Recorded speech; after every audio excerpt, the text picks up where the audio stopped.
can use Desmos on every math question. It doesn't necessarily mean that you should.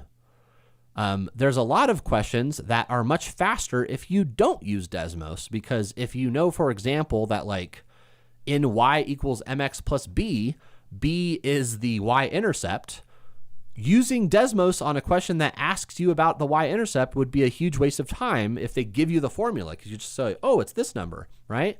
And then in addition to that, you can put stuff into Desmos and it might just like show you a graph. But if you have no idea what that graph is supposed to be telling you, then like, what are you going to do with that information, right? So is it true that Desmos can solve 100% of math questions? No, Desmos can't solve anything for you unless you know how to use it.